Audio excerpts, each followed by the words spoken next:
Управлением культуры и развития языков акимата Жамбылской области областной детско-юношеской библиотекой имени Дунмухамеда Хунаева проведен областной конкурс «Оқуға құштар жүректер». Организован он с целью популяризации произведений великих деятелей казахской детской культуры, при обобщении детей и подростков национальным ценностям, укреплении чувства патриотизма. Подробнее о вечере, на котором юные таланты представили свое искусство, в материале корреспондента.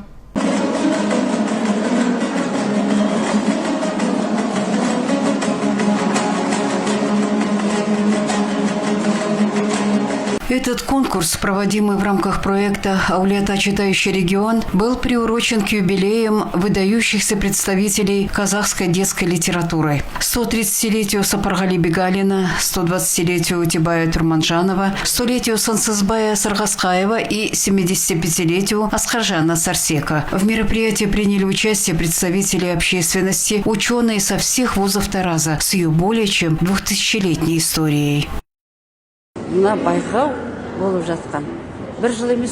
Это конкурс, над которым мы работали 2-3 последних года.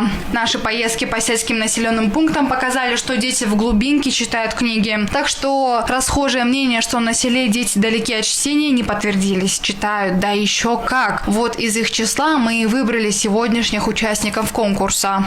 Данный конкурс состоял из нескольких этапов, в которых участники демонстрировали свои знания и творческие способности. Районный этап конкурса прошел в феврале, и претенденты 8 районов получили путевки на его областной этап. Всего в конкурсе приняли участие 10 претендентов. Я прибыл на этот конкурс из села Аса Жамбылского района. Состязание посвящено юбилеям наших именитых детских казахских писателей. Цель конкурса – повысить наши знания по истории литературы, а также наших творческих навыков, включая сценические. Хочу достичь победы. Отметим, что Аулиатинский регион – это обитель талантливых поэтов и писателей. Место, где всегда ценилось искусство слова. Наша главная цель на сегодня – это приобщить молодежь к чтению и развивать духовное воспитание на национальной основе. Кулиш Умурзакова, Адиль Сайлоубеков, Алимжан Акпаев, 77 News.